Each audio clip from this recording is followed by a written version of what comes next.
Iniciamos un ciclo dedicado a la mente, a tu mente. Sintonizanos en la red y volvete loco con Radio Novo. Compadrito, ¿qué pasa?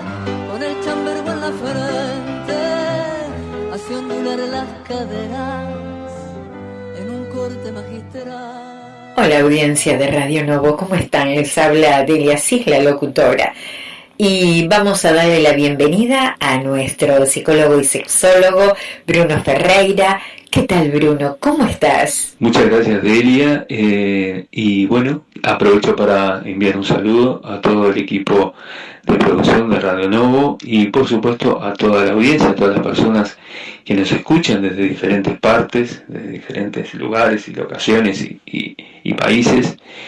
Y bueno, espero que se encuentren bien, más allá de todo este tiempo que nos ha tocado, que nos está tocando vivir, este tiempo tan excepcional, fruto, por supuesto, de todo el tema de la pandemia y todo lo que se ha pasado estos últimos meses.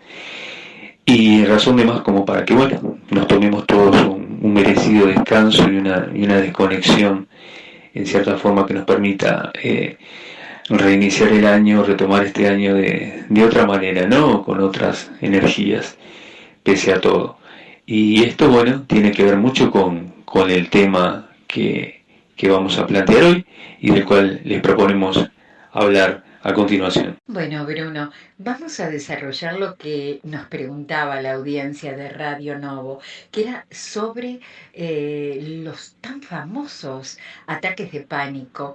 Porque no solamente la persona grande tiene ataques de pánico, sino adolescentes y niños. Nos preguntan cómo controlar un ataque de pánico, cómo curar los ataques de pánico, sobre todo de forma natural, nos preguntan. Bueno, antes que nada, Delia, tendríamos que diferenciar a qué nos referimos con ataque de pánico. Porque el ataque de pánico también lo podemos diferenciar de lo que sería un trastorno de pánico o inclusive una fobia. Son cosas que, bueno, aparentemente tienen puntos en común o que mucha gente tiende a confundirlas, pero que son diferentes y tienen diferentes motivaciones. El ataque de pánico como tal sería como un miedo, un pánico, un terror inclusive difuso, que puede sentir alguien, una persona, frente a una situación también indefinida, es decir, no tiene por qué haber un objeto que la desencadene ni una situación concreta. Por ejemplo, una persona puede sufrir un ataque de pánico en el momento de salir de su casa, o puede ser mientras está en un centro comercial, o puede ser cuando está simplemente durmiendo. Inclusive hay gente que se despierta con grandes niveles de ansiedad o inclusive de angustia. Y bueno, y todo esto tiene que ver justamente con distintas expresiones del ataque de pánico. El ataque de pánico tiene, llamémosle, síntomas que son más, entre comillas, físicos, como puede ser una sudoración, una taquicardia, un mareo, inclusive dolores de cabeza, etcétera, y manifestaciones más específicamente psicológicas. Si bien, obviamente, todo está interrelacionado, lo separamos un poco como para poder entenderlo un poco mejor, y manifestaciones más de tipo psicológicos, como puede ser esto de lo que hablábamos antes, ¿no? Es decir, una ansiedad difusa que no responde a algo en concreto, o un temor que puede, transformarse en mucho miedo, en terror, inclusive, que hace que la persona se congele o se quede congelada si está en un lugar público, por ejemplo, en un centro comercial, lo que decía antes, puede inclusive sentir que está haciendo, que puede ser atacada de alguna manera, es decir, inclusive puede empezar a hacer otro tipo de síntomas, inclusive hasta gente que manifiesta, o que hay inclusive casos de personas que se han inclusive hasta desmayado, les ha bajado la presión, etcétera. Bien, esto es lo que sería un ataque de pánico como tal. Ahora bien, esto para que las personas que nos están escuchando se queden tranquilas, no es algo muy común, es decir, no son casos tan fácilmente encontrables.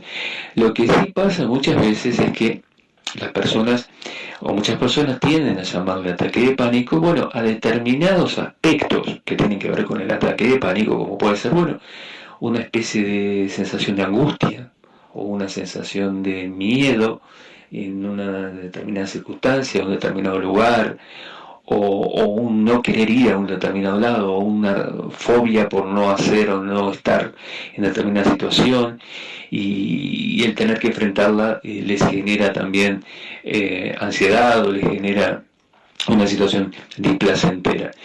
Y llegado a este punto, bueno, tenemos que diferenciar lo que es el ataque de pánico de otras situaciones similares, como puede ser el trastorno de pánico o como pueden ser las fobias. ¿Qué diferencia habría entre un ataque de pánico y un trastorno de pánico? Bueno, el trastorno de pánico ya sería, esto está inclusive definido por los manuales estadísticos, etcétera, ¿no? Los que manejamos tanto psiquiatras como psicólogos, como el DSM-5, etcétera, ¿no? Los manuales internacionales para el diagnóstico de este tipo de situaciones, ¿no? El trastorno, en este caso, digamos, de pánico, a diferencia de lo que es el ataque de pánico, ya sería cuando ese ataque de pánico ya se vuelve más periódico, es decir, más repetitivo, es decir, cuando en una situación o en un periodo determinado de tiempo se da más de uno de estos ataques de pánico.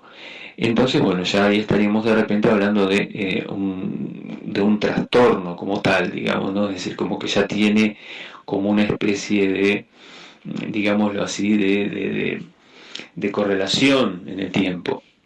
Y luego tenemos otra situación que mucha gente podrá decir, bueno, ¿qué diferencia hay con lo que son las fobias?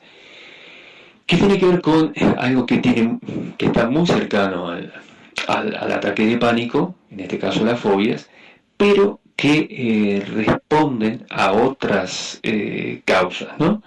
Una fobia como tal la podríamos definir como, digamos, a simples rasgos, la podríamos definir como un miedo irracional a algo, a una situación, a un tipo de relación, a un espacio físico, a un objeto, etc. Pero es un miedo irracional. ¿Por qué es un miedo irracional? Porque muchas veces no va acompañado de una experiencia previa o de una situación traumática previa en relación a ese objeto.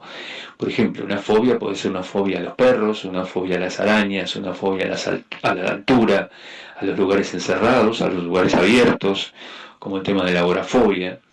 Puede ser una fobia de tipo sexual. Hay mucha gente que tiene fobias que no es lo mismo que inhibición, tiene fobias que son de tipo sexual, o fobias más de tipo social, personas que bueno, que no soportan, no les resulta extremadamente difícil estar en un lugar público, o tener que hablar en público, o bueno, simplemente estar en un evento social del tipo que sea, un cumpleaños, una fiesta, lo que sea, ¿no?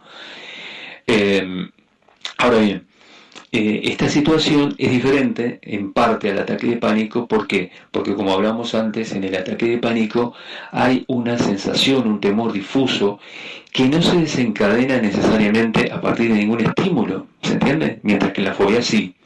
En la fobia tiene que estar ese objeto llamado fóbico, o esa situación o ese lugar, de manera tal que si eso no está presente, la fobia no, digamos, hace su aparición, o la sintomatología de la fobia no hace su aparición. ¿A qué me refiero con esto? Bueno, supongamos que alguien tiene fobia a las alturas. Bueno, la persona que tiene fobia a las alturas va a tratar, al igual que con cualquier otro tipo de fobia, de no exponerse a esas situaciones, y se empiezan a desarrollar lo que se llaman conductas evitativas. Es decir, la persona trata de, bueno, si tiene fobia a las alturas, de no subir a lugares altos, o si está en un edificio alto, bueno, trata de alejarse de las ventanas, etcétera. Si es la fobia a un perro, bueno, trata de alejarse de los perros, o de una araña, o de los espacios abiertos, como hablamos antes, etcétera. Es decir, que de alguna manera la persona logra controlar esa reacción. Eso no quiere decir que sea más sencillo o más llevadero, una fobia que un ataque de pánico. Lo que ocurre es que la persona, bueno, aprende, digamos, a identificar y a aislar aquel objeto que le genera la fobia, ¿verdad? O situación, y bueno, y trata de evitarla en la medida de lo posible. Esa sería un poco la diferencia entre los distintos cuadros. Lo que sí tienen en común y un poquito como redondeando, tiene que ver con, por supuesto, la ansiedad y el estrés. Lo cual en esta época, en tiempos de pandemia, por supuesto, es algo como mucho más cotidiano, es decir, casi todas las personas hemos estado y han estado en general sometidas a niveles de estrés, yo diría que inéditos, ¿no? O situaciones de ansiedad inclusive inéditas, por distintos motivos, por lo que es específicamente la pandemia, por el temor al contagio, todo lo que tiene que ver con el temor al contagio, por ejemplo, también potencia determinado tipo de comportamientos más de tipo obsesivo, o también digamos refuerza todo lo que tiene que ver con las fobias, ¿no? La fobia del contacto, por ejemplo, en tanto, bueno, el virus se transmite por superficies, por ejemplo, bueno, todas aquellas personas que ya de antemano y mucho antes de todo esto ya tenían fobia de contacto o al tocar o al ser tocadas, en fin, personas que permanentemente están obsesionadas con la higiene más allá de lo que es necesario, evidentemente, bueno, este tipo de situaciones refuerzan esos comportamientos. Por supuesto los ataques de pánico también, porque una persona que tenga cierta predisposición a tener alguna situación de ataque de pánico, sin que sea un ataque en sí, sino determinados sentimientos o pensamientos que la hagan pensar que está frente a un ataque de pánico, indudablemente en situaciones en las cuales hay un estrés sobreañadido o una situación de ansiedad, un elemento ansiógeno añadido, digamos, como puede ser el tema de la pandemia o el temor a que un familiar se infecte, o el temor a quedarse sin trabajo o quedar en el paro, o bueno, que se termine el paro, en fin, una serie de situaciones que hacen que evidentemente el caldo de cultivo esté mucho más preparado para el desarrollo de una fobia o de un ataque de pánico. Esto un poco en síntesis. Hasta aquí la respuesta de nuestro psicólogo y sexólogo Bruno Ferreira. Bruno, te agradecemos mucho y en cualquier momento estamos tocando, analizando otro tema apasionante y que la audiencia de Radio Novo les interesa y mucho. Chao, hasta cualquier momento.